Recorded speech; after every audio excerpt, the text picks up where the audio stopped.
Next question comes in from Rob in Seattle, who asks, what ways can I reduce my cortisol levels naturally? I just had a blood test done and my cortisol is sky high. This actually happened to me too, because I get an annual blood test done for a liver function test because crappy livers run in my family. Unfortunately, I want to stay on top of that. But at the same time, I get a male hormone panel blood test done, and that tests my total testosterone, free testosterone, cortisol, and estrogen. Those are the four main ones that I'm looking at. And yes, same thing happened to me. Cortisol was sky high. So cortisol is your stress hormone. So if that is sky high, that makes you think, am I super stressed? Because I don't necessarily sit here feeling super stressed. So why is my cortisol so high? Guys our age do not want cortisol to be sky high because that can eventually make us insulin resistant and at risk of developing type 2 diabetes, which is going to lead to all sorts of weight gain issues.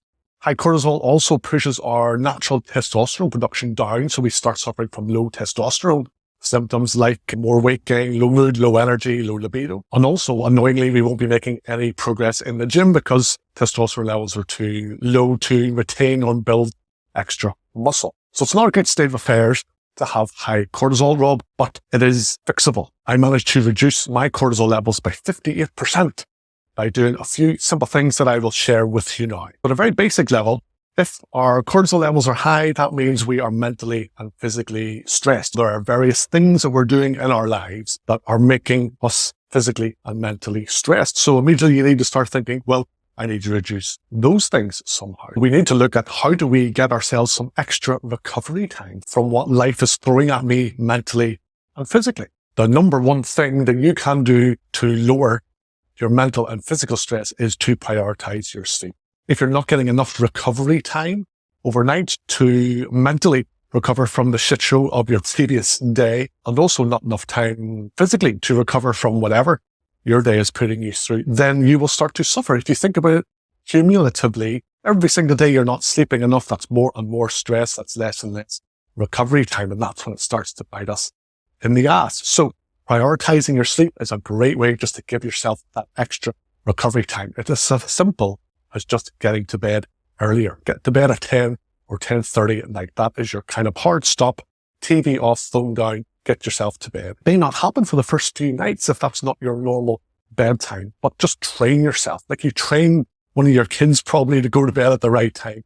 Train yourself to want to fall asleep at 10 or 10:30 at night by getting your ass to bed at that time. Another great way to reduce mental stress and therefore your cortisol levels is walking outdoors, not necessarily super fast because we're not trying to add extra physical stress, but just getting outdoors in nature, if you can, will get you vitamin D, which has been shown to reduce depression. I will also just give you a chance to work through mentally what's on your mind. Sometimes that's the issue. If we're always either at home or at work or running errands, we just don't really have very much time to think over what's on our mind and what's bothering us. And again, that starts to build up and we need a break. We need this kind of pressure valve, let off some steam. And that's we're getting out for a walk by yourself. Don't take someone with you because they will chitter away in your ear with their problems. We don't want that.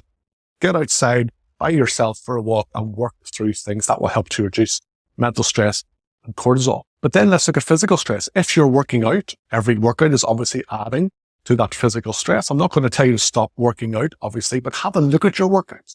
Are you doing lots and lots and lots of stuff, thinking that that is where you're going to lose weight, and therefore you're at the gym for an hour and a half, doing grueling stuff, lots of jumping around, just adding in extra junk sets all the time? That is too much physical stress. You should be in the gym for 40, 45 minutes, working hard, then get the hell out.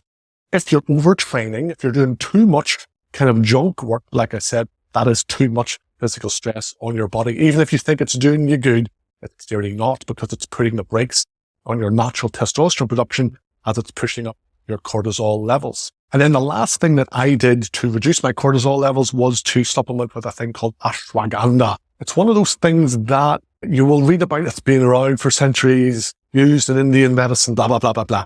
Sounds super sketchy. I decided to try it anyway because it was cheap on Amazon and I thought I'd give it a go. And it did help. Certainly, I felt calmer naturally on the days that I was taking it. There's also proper studies, rather than just a few Indian guys telling you.